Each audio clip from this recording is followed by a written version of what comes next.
especially now that we're live.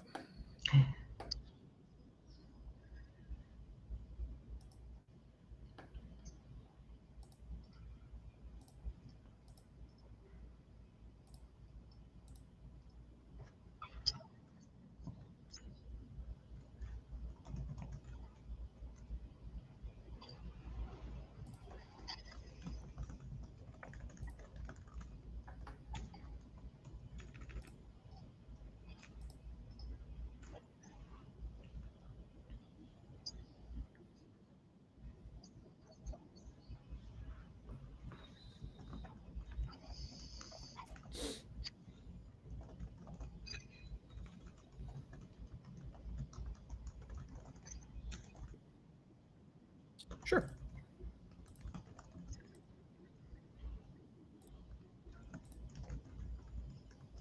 We seeing that?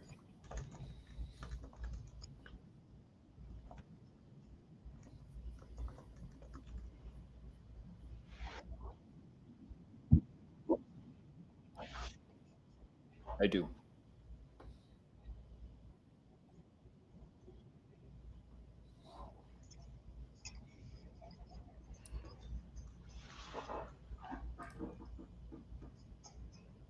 Mm-hmm.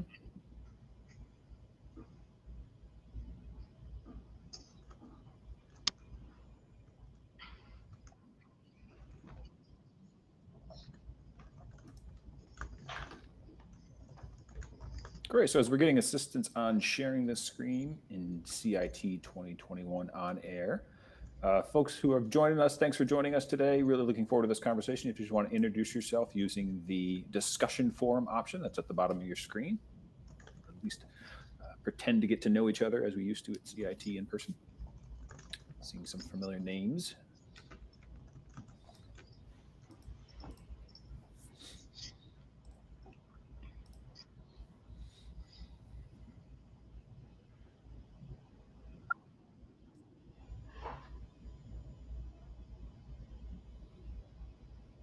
John Kane. Hey, John.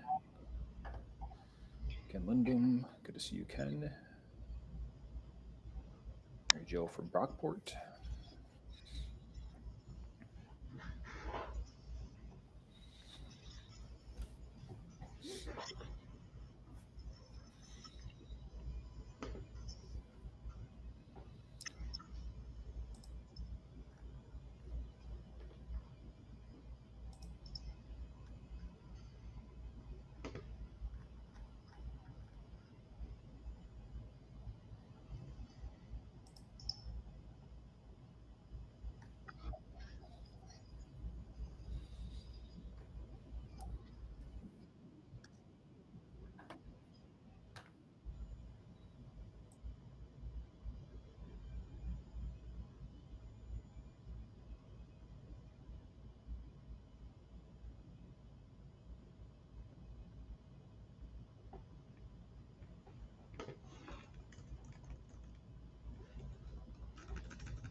Stephen, I'm receiving a message sharing my screen.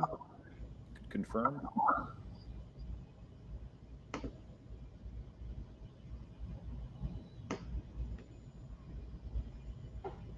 Okay, I'm going to jump right in then and welcome everybody to this CIT panel session, a conversation of scale, faculty-driven OER courseware adoptions in SUNY. My name is Michael Daly. I'm representing SUNY OER Services today. Happy to be here and facilitate the conversation from some of our colleagues across the system. Certainly going to provide as much time as possible for conversation. Feel free to use the discussion forum with any questions you have. I can't promise we'll get to all of your questions, but we'll certainly try to bring some of those into the conversation as we move through the hour. So our agenda, we're in the welcome and introduction piece, which I'm speeding through because we were working on sharing our slides correctly. I'm then going to turn it over to our panelists. I want to thank our panelists ahead of time for really being willing and able to share their stories. I think they represent the great diversity that is of choice that happens across SUNY when faculty sit down, both as the singular faculty and as the collective faculty, to make critical decisions about what learning resources, what teaching materials they're going to choose to engage their students. So I'm looking forward to hearing from the panelists. We'll then have a facilitated conversation. I have some leading questions, but I think it'll be a little more free-flowing than just a Q&A. And then we'll open it up at the end for your questions and answers. So I do want to start off with just a broad stroke. This is not a session on open educational resources. This session assumes some at least prior knowledge of open educational resources, or OER. You're certainly welcome to stay and learn more about how faculty came to use some of the courseware in which OER resides in this session. But if you are at all interested more in learning more about SUNY's OER offerings, our website is oer.suny.edu. There's some distinct advantages to some of the platforms and courseware that are available in over the 100 courses on that site. They're openly licensed peer-reviewed digital content. There's opportunities for SUNY faculty to customize the content to meet their specific course needs. There's ancillary materials, slides, test banks, etc., which are also customizable. There's compliance with accessibility standards. That's something we're really keen and careful to make sure that the material that we offer, both in content and courseware platforms, meets or exceeds accessibility standards. All the resources at oer.suny.edu are at no cost to SUNY faculty and students, and they all seamlessly integrate with any learning management system that's used across SUNY systems, so Blackboard, Moodle, Canvas, whatever your campus happens to use. What we are going to talk about today are some choices for how and where OER can be organized. So you will hear much talk about, on the left of your screen, Waymaker and OLI. Those are two platforms or courseware organizers which allow open educational resources to be flexed in some really unique ways. We were going to hear a little bit about OHM, the online homework system. We had one late conflict with our presenter on that, but certainly willing to talk more about that in another session with you. You can reach out to oer@suny.edu with an email if you're interested in that. So again, Waymaker and OLI really offer some personalized learning options with outcome alignment to the OER. There's frequent practice and feedbacks for students so they understand how their learning is happening or not happening. There's personalization, so students really understand that they are engaged in the learning process and faculty understand how each student is engaged in the learning process.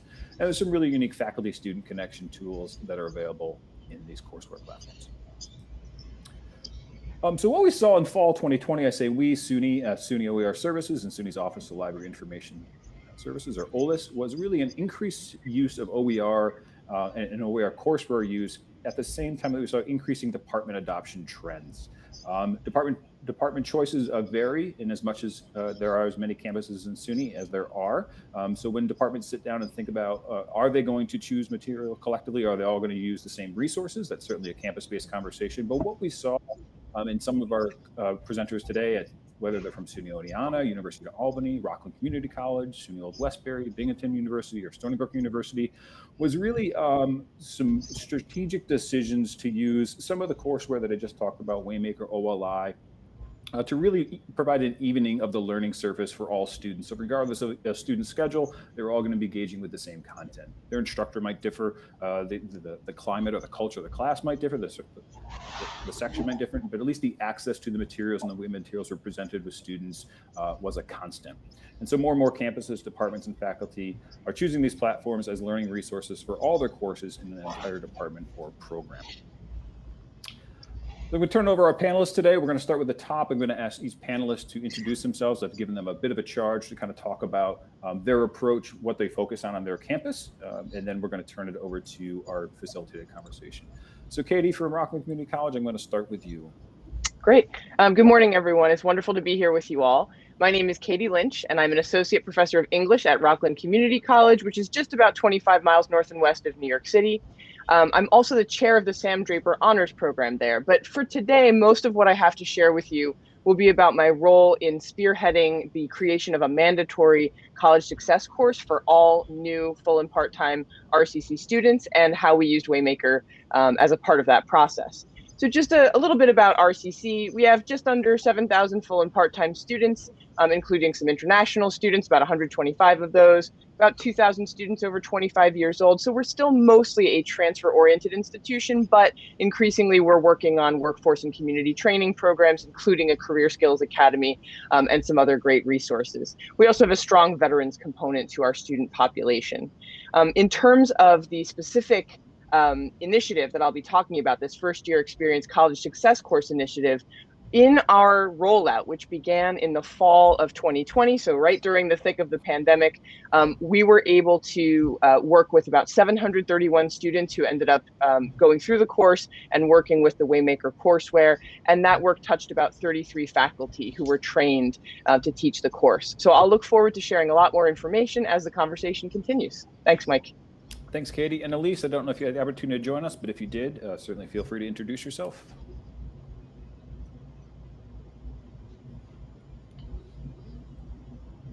Okay, Clarice, I'm going to move to you. Clarice Kelleher.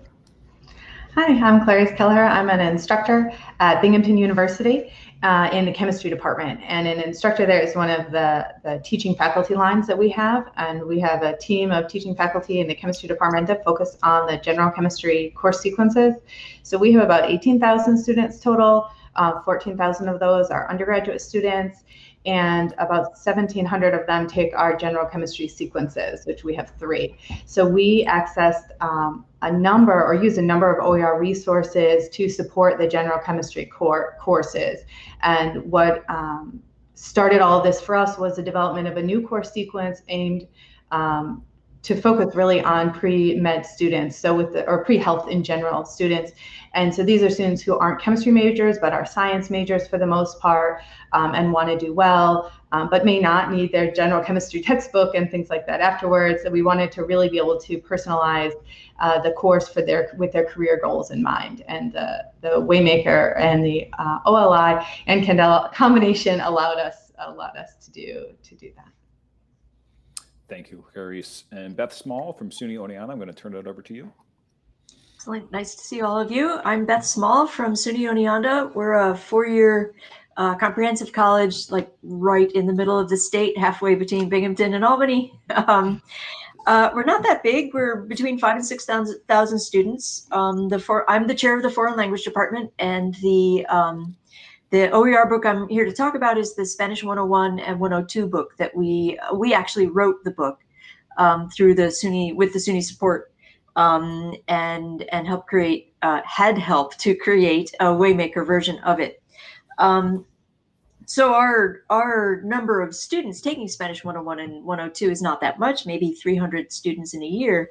But when we did this, we knew that we were doing it for the wider SUNY community, and Spanish 1 is one of the most frequently taken general education courses. So we knew it was going to touch a lot of people, even though our particular team is quite small. We've got 5 full-time faculty and 2 adjuncts. So we were really thinking about the larger community in terms of this. Thanks, Beth. And Rooney, I don't know if you joined us. If you did, Rooney from SUNY Old Westbury, feel free to share your story.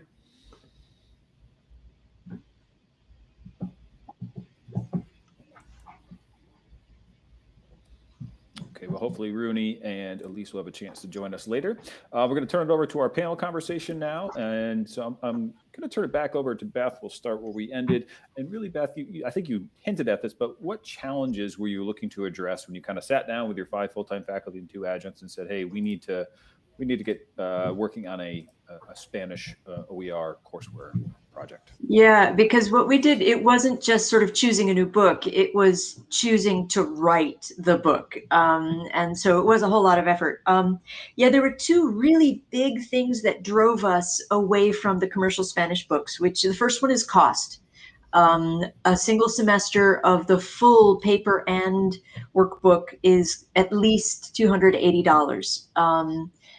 Per semester. Then if you do just the online version, which doesn't have a paper book in the room, it might be less, but it was still prohibitively costly. And we were finding that that was affecting our student outcomes. We had a very large number of students who just never got the book.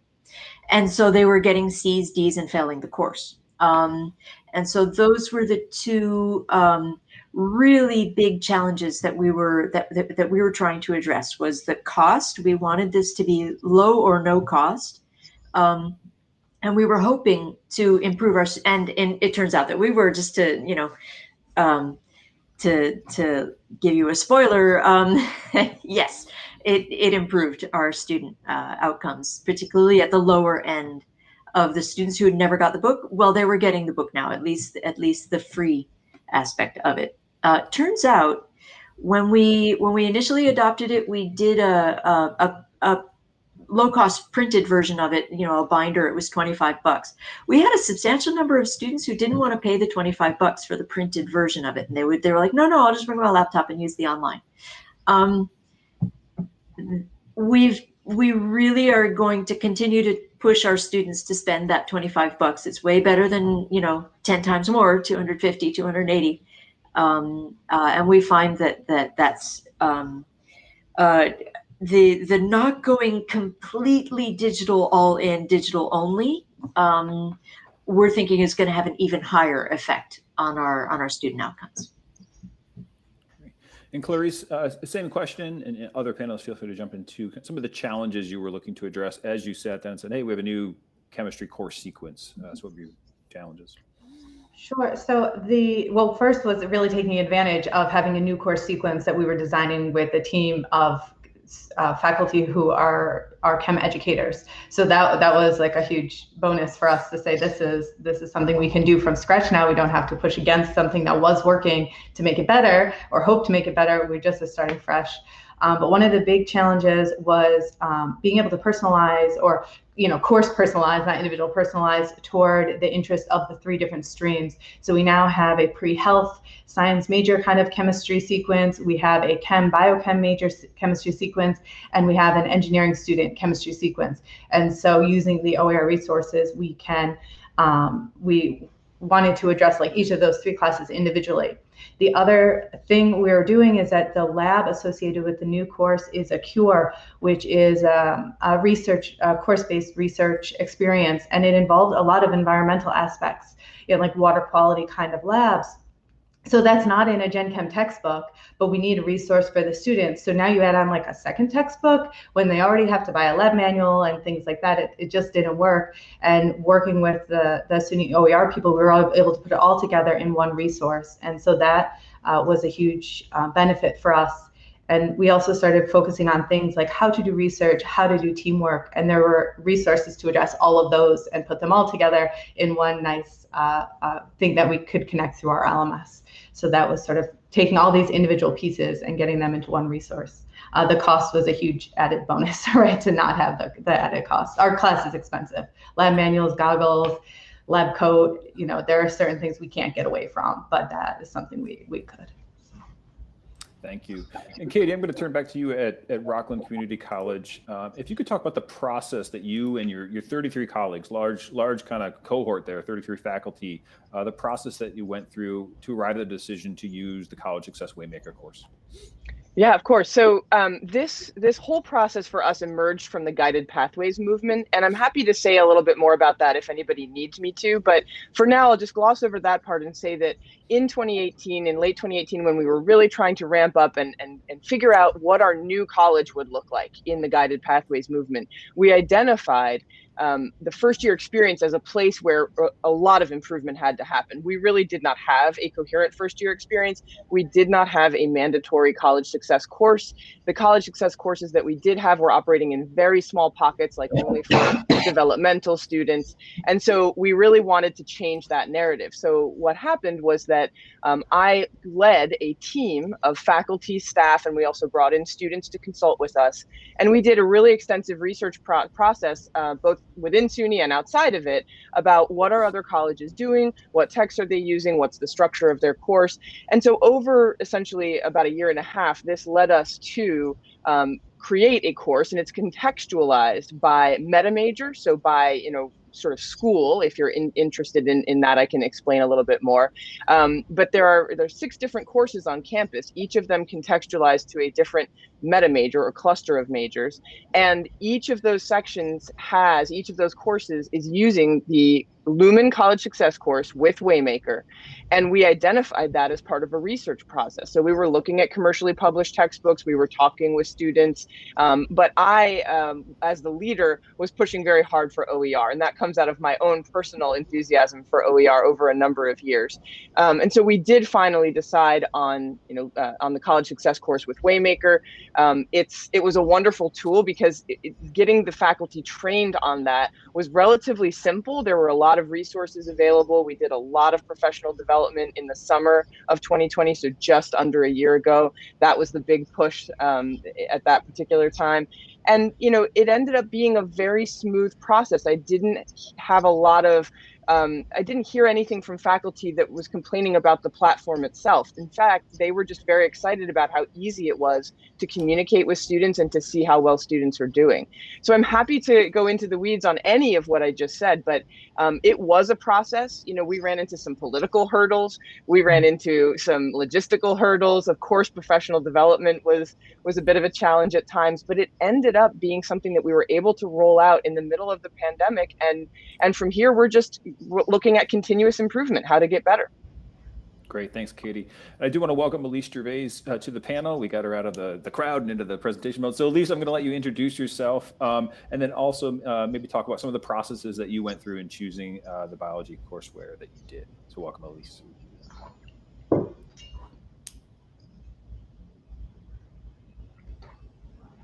Can't hear you.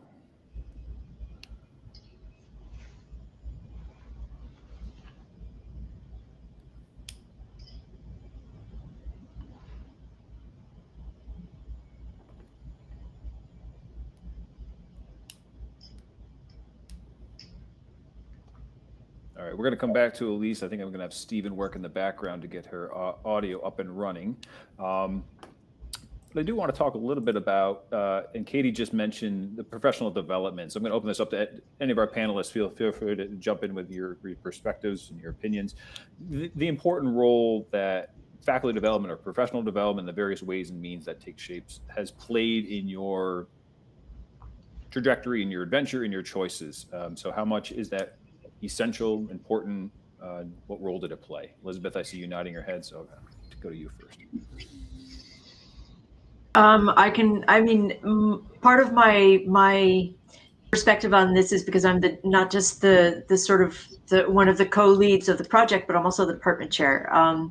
And so I'm very aware of where our part-time instructors come in and what falls on them in terms of when we're adopting a new book. And so it's not the wider professional development that like the TLTC does with larger workshops, but as a department, the support that we were able to give to our all of the faculty who were teaching with this. We had some part-timers, we had some full-timers who are technology averse, who in the middle of the pandemic had to be teaching with the Waymaker version entirely online.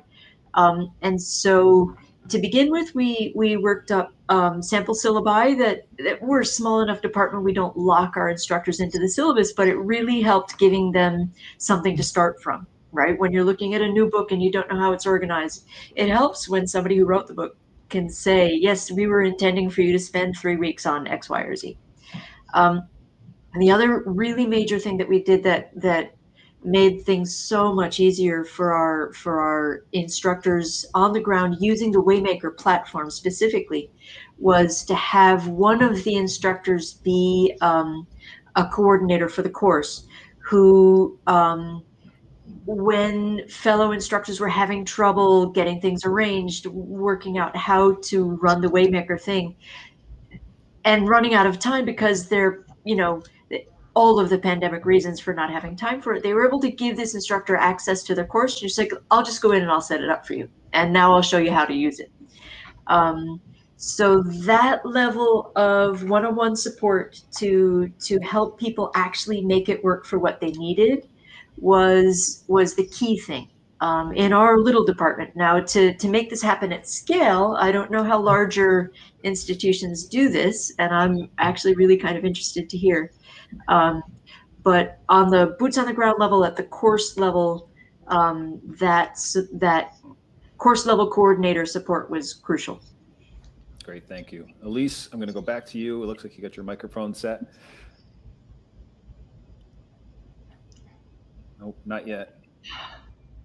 It's okay. Your presence is appreciated, so we'll get you volume up. So Clarice, I'm going to, although it's fewer faculty at Binghamton involved in this project, you're still impacting a lot of students. Yes. So I'm just wondering, the role that professional development plays in really in turning around and then impacting students, if you could talk about that at all. Yeah, I think we do have this teaching team, and the development and kind of continual improvement of our teaching and our course achievements, I'll say, are really important in our development. So that helped us a lot. One of the biggest things was the Center for Learning and Teaching at Binghamton. So they offered a session that talked about all the different OER resources. And even though we had been sent emails and access to the OER website, like, as you know, when we have 3 faculty essentially, with some help from research faculty teaching a lecture every semester, but the course coordinating the 1,700 students is 3 of us general chemistry teaching faculty. So, going out and trying to find brand new resources and stuff can be a challenge. And so having this right there where someone sat down for an hour, gave us lunch because it was when we were in person, all of this started pre-pandemic. This isn't something motivated by the pandemic actually in any way for us. It wasn't nice that we had already started it once the pandemic hit, but it wasn't sort of motivated by that. So going to this at the CLT and seeing everything that was available was really what helped us see we could do this, and we had so much support on campus. And I would say that like their training and the availability from the people at SUNY OER to answer any questions and help us see the different kind of combinations that we could make for our courses is really what supported it. And then the courses being successful is what helped us support it for the department as a whole. So because we do, it's where the chem majors get their start. So all of the upper level chemistry courses want to make sure the general chemistry looks the way it should, right? And it's going to give students the background they need for the upper level courses.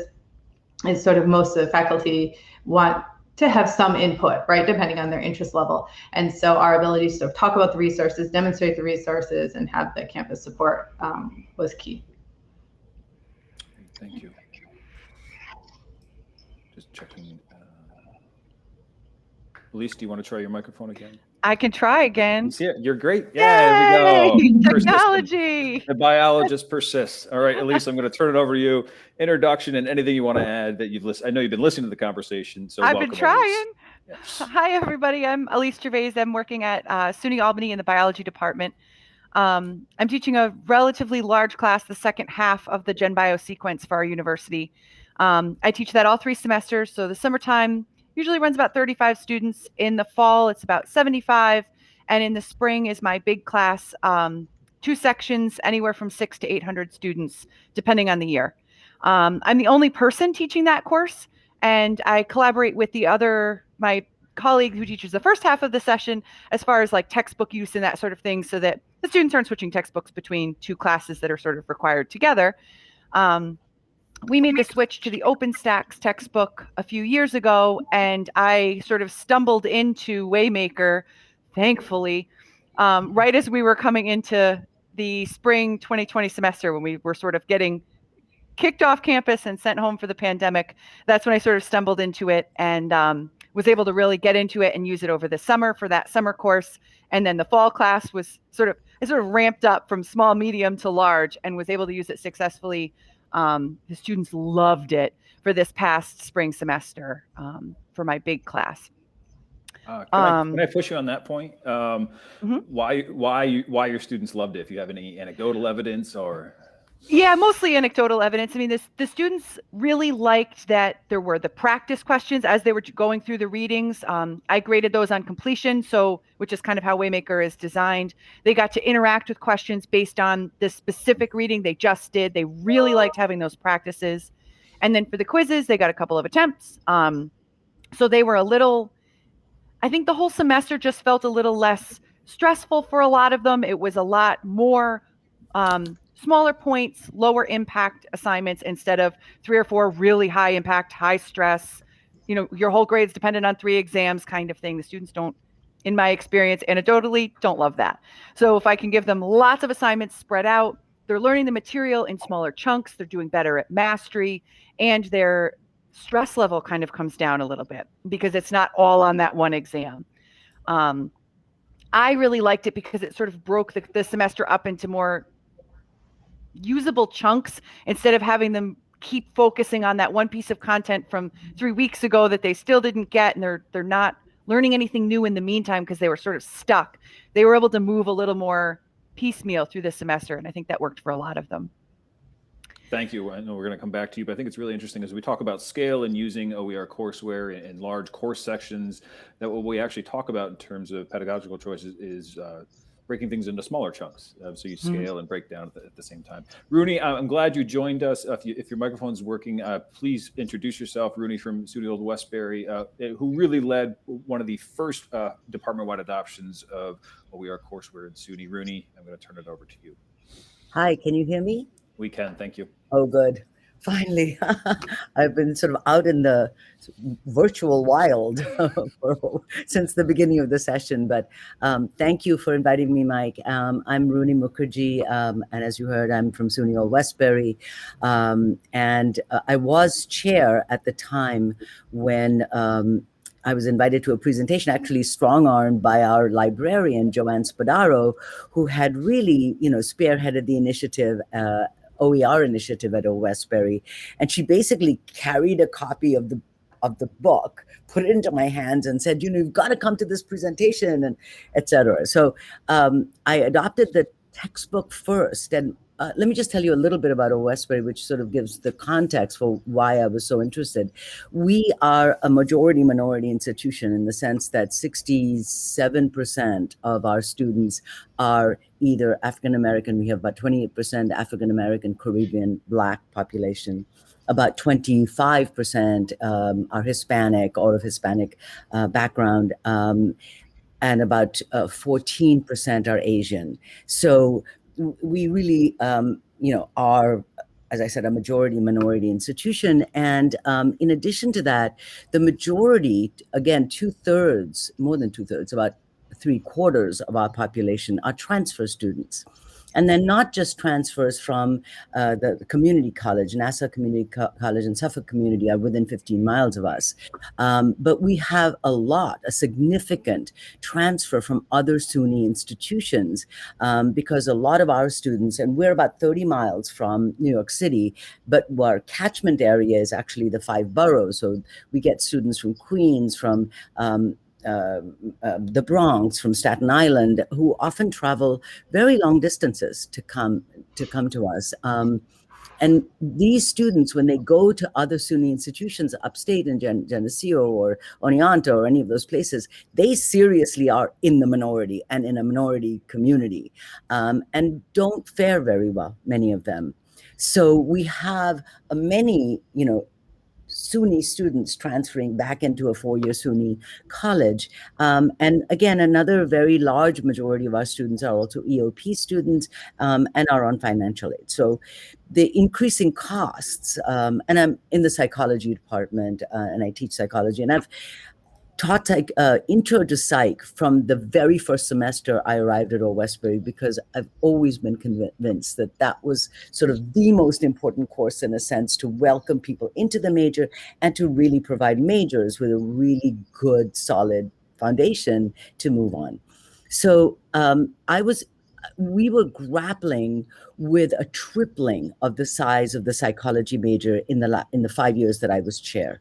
And we had no additional new resources. And one of the things that is part of the mission of our institution is small classrooms. So we don't have the 100-strong classes. I tried teaching one of them once, and it was a disaster in many ways. So finding the resources to staff as many of the intro sections as we needed became truly challenging, and students were not buying the textbook because it was getting more and more expensive. The price almost doubled, in about 8 years. And then on top of that, requiring them to get the learning management system, whether it's from Pearson or any of those other places, it was a $200 deal just for intro. And as I said, intro also has become, over the past decade, a requirement in many other majors and many other schools, like in the School of Education and our School of Business have intro to psych as a requirement. It's also a requirement for all pre-med students or pre-allied health students. So we had this huge burgeoning pool of students who were unwilling to buy the textbook because it was expensive. We were unable to find, resources to be able to appropriately staff as many sections as we needed. And so at first it was just the cost that was impelling me to find learning systems or textbooks that didn't cost much. And then having used the OER text and not liking it very much because it was very vanilla and really didn't have much going for it, when it was then built as the backbone of the Waymaker platform, that was like a gift. Because now there was a learning management system, and by that time Lumen had the agreement with SUNY, so it was free. It seamlessly entered into Blackboard, and interestingly, it used the kind of model that I had sort of stumbled on over the years that worked for us, which was, this breaking things into very much smaller segments, having interaction, having students work, doing low stakes assignments that allowed them to do a lot of writing without being writing. And all of that was packaged into the Waymaker system. And it allowed me to track the students individually, which was something I did through Blackboard, but you all know, having used Blackboard, that it's time consuming. So that's the saga. And as chair, I could make the decision, which I did, that everybody was going to use that textbook, the Lumen platform, and all of the faculty who taught it, would use it. To me, the key turned out to be something that I had been doing anyway because of the unique student body we had, which was do adjunct and faculty orientation before every semester, getting them together, talking about the issues, talking about what they needed to do, putting them through the sort of hoops of how to design low stake assignments, how to build that into class attendance so that, there would be writing that they'd be required to do, and your record of attendance would be those things that they submitted to you. And then getting that when everything turned online was easy in a sense, building that into Blackboard. So if the process to get here was protracted in the sense that I started using the textbook in 2017, adopted it, the Lumen Waymaker in 2019, and the pandemic just sort of played into that. It was wonderful. But what was key was the training, training the adjuncts and getting them to see how thoughtful this platform, the Lumen Waymaker platform, is in terms of really engaging the students and being able to engage with them. I can't tell you how often I still, to this day, get little notes back saying, thank you so much for, getting in touch with me, the little automated messages. The students love it. They do. I do put in a whole bunch of things that are me, in my voice, but they genuinely think it always comes from me. And the fact that they rotate it and do it in such a clever way, maybe some of them find out that it's not me, but I can't tell you how many students used to wander into the class or into my office and going, I didn't realize you figured out that I was really struggling with that, whatever it was, It's like, oh yeah, come on in, let me help you with it some more, So I love the system. We now have it across every section of intro, and the assignments are both. You can use the in-depth assignments in their totality. You can't use all of them, but they can be modified very easily to use many of them in modified form. So I'm in love. I've been in love for a long time.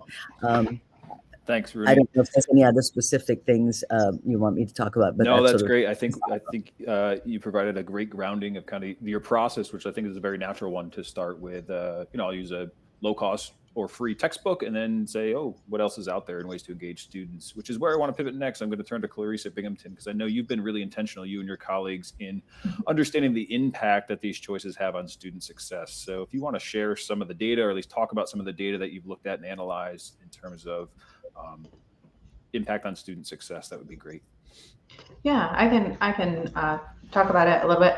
We have, one of the things we've been doing for pretty much since I started at Binghamton in 2016, maybe it was the first year after that, is really working to make sure our general chemistry classes are not, weed out classes. And that it's a big challenge, right, to help students be successful, but not also sort of water down the class and not have it be teaching or allowing students to learn what they in these sort of basic fundamentals.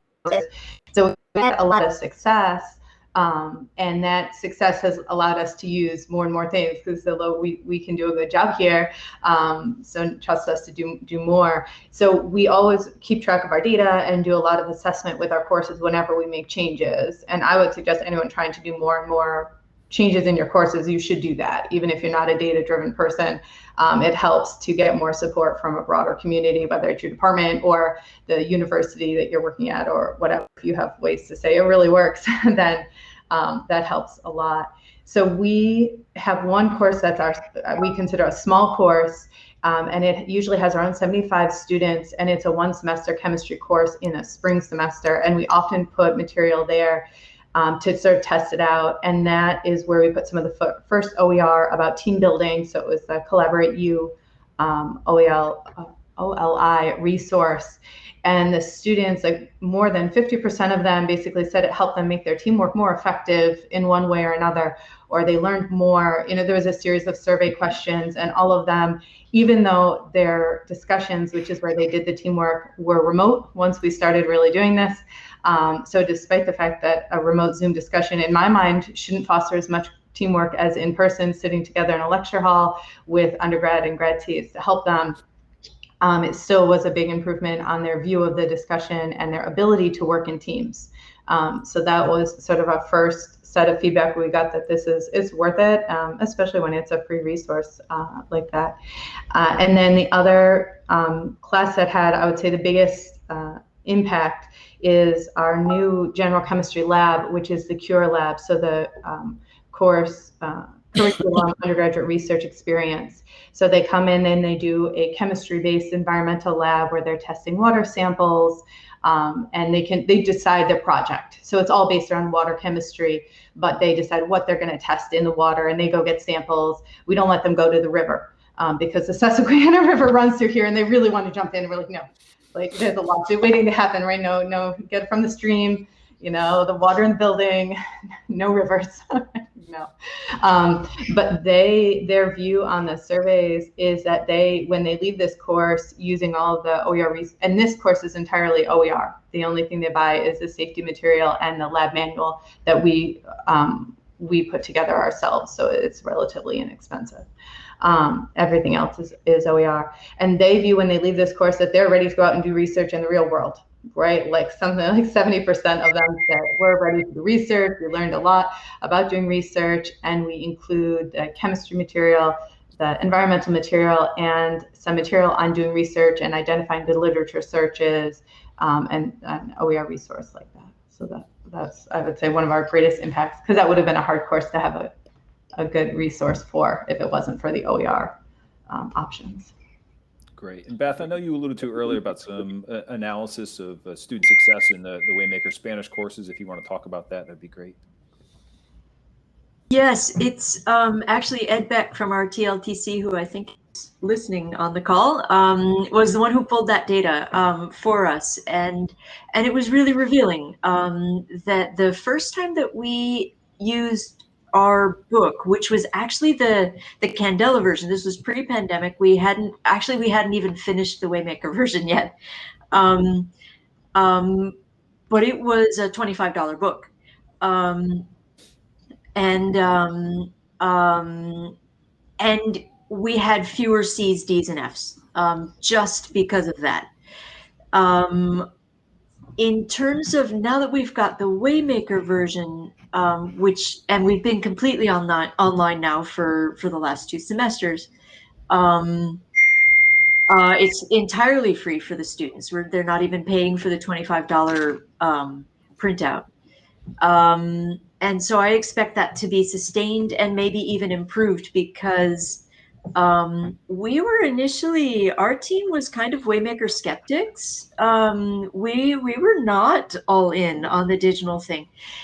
Digital learning is not an ideal fit for language learning. You learn your language with a different part of the brain that goes clickety click. You learn language by touching things and having them touch you. So this was not our first choice. And so I do have to say we were all wonderfully surprised by the way the Waymaker platform works, even given the fact that it is a digital platform, right? And it's geared towards fully online teaching. It's really robust. It's really well thought out. It has all of those feedback things that are actually really effective. And I don't have the numbers right at my hands. Ed just put them into the chat. But I think in the chat there's been sort of a side discussion of those feedback messages. I think between just the boost that the students get from the positive feedback messages and the kick in the pants that they get from the negative feedback, but also the way they bring the instructor into the conversation, because someone, and I think it was Ed, someone in the last presentation we had about this was saying those messages, they start conversations that you wouldn't have had otherwise. And I think that's going to show also significant improvement in our students, that we're going to be catching the students who would have otherwise slipped away from us. So yeah, I'm converted. So Katie and Elise, I saw you nodding your head when Beth was talking about some of the communication tools, but before we go there's a question in the chat I just want to call out. So the feedback message is sent automatically via AI tools. So Diane, faculty have the choice in terms of how those messages are sent out, when they're sent out. Faculty can, down to the word choices, adjust the language of those messages, so the faculty have entire control. They can be sent automatically, depending on student performance on various self-checks or quizzes or assessments within the Waymaker platform. But Katie and Elise, if you want to talk about what seems to me a thread of that OER and Courseware being less about content and more about defining new ways that relationship happen between learners and educators. Seems to me. So Katie, I'm going to turn it over to you. Yeah, so I in our College Success Initiative, I taught a pilot version of the class in spring 2020, and we managed to wrap it up just before the pandemic kicked in. And that was my first time teaching with Waymaker. And I knew, right, from being trained on the software, that I could send messages, that students might reply to those messages. But I also made the choice to be upfront with them about, yes, it is an AI, right, that's sending you these messages, just so you know. I've set up the system this way, but the AI is sending you these messages, and you can always reach out to me directly, but that's what's happening. Nonetheless, even with that transparency, a lot of students would reply to the AI messages, even though they knew they were coming from a robot. And I love that. That was so much fun. It did start conversations. And to the point I put in the chat, it was the positive messages that got the most conversations started. And that has made an impact on me as a teacher that I think I'm still thinking through. How do I make sure that in every class I teach, I'm doing something like that to start those kinds of conversations? When I turned into the training the trainers sort of role, and I was teaching my colleagues, I told them this was going to happen. And one of the most exciting things that happened in the fall of 2020, in the thick of everything, was to get messages from my colleagues saying, I just got a note from a student back from one of my automated messages. This is so much fun. I love this, right? And that was great. The faculty themselves got really excited by that capability of the software. Great. Elise, anything you want to add? I have to say, so I wasn't as straightforward with the students as Katie was. I didn't tell them you'll get these AI messages or whatever, because it didn't really occur to me to do that. But a couple of them did catch me when they were getting automated messages at like 2 a.m. and they'd respond back and say, you're not really answering me, are you? So at that point, I would be transparent with the student. But somebody asked in the chat earlier if it sort of fills up your inbox. The answer is like sort of sometimes yes, but in a good way. This about maybe 15-20% of the students will respond back to one of those messages that says, hey, you're doing a really great job, keep up the good work. And they come back and say, thank you so much, it's so awesome. They feel seen when they're doing really well. And so often the students at the very, very top and the students at the bottom are the ones that you're spending all of your time communicating with and catching up with. And this gives all of your like low A, B, and high C range students that immediate feedback when they're doing really well or when they're struggling a little bit and that's out of character. So you do hear from a lot of students that you wouldn't normally hear from, and they're hearing more directly from you. And I think they really appreciate that. And like Katie said too, you do hear from the students even that say, I love this program, it's so cool. Thanks for noticing that I'm doing really well. So it was something I was a little bit leery about, but I think it is a huge, it's a communication starter with so many students that wouldn't normally reach out to you. Great, thank you. If I could just Certainly, Rooney, yep. one piece to this. When I first started with the Waymaker, they didn't have the panel set up, the student panel set up the way they do now. At that time, you sort of got a yes, no on the assessment. Did they do the formative assessments or not? And now you have you can get more detailed information about whether they have done it or not. And I've found it over the period of using it, that what I think you just said, the previous speaker just said, was that you can check in with the middle group much more often in a much more sensitive way, not just the kids who are struggling. And, sometimes we do fail to check in with the ones who are doing fine because they're doing fine without you, right? Mm-hmm. But there's that middle group that you can actually pinpoint the points at which they're getting stuck. And we have the luxury of small classrooms, but that luxury really is that is, we can check in much more often and provide that little, it's often not even a big thing, it's often a very small thing.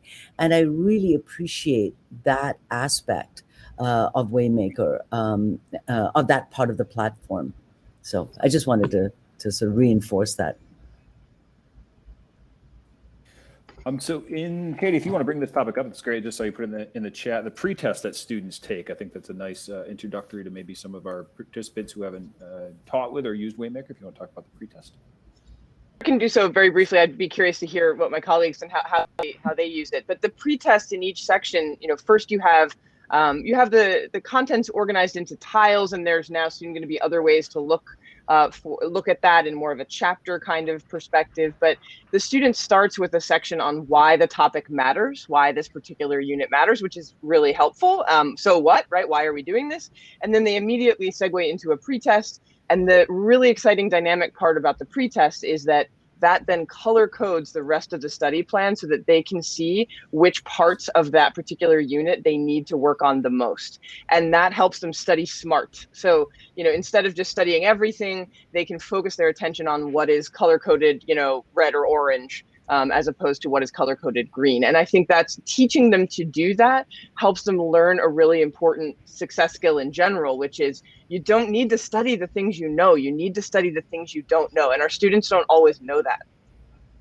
Mm-hmm. I totally agree. I think one of the things that we end up teaching the students is learning how to know what you don't know, or learning where you're struggling, right? So you do the practice test, you go back to the questions you got wrong, you identify the topic, you go back to that stuff. And we used to just do that by hand with whatever textbook or homework we were using. In this way, Waymaker's kind of doing that for them.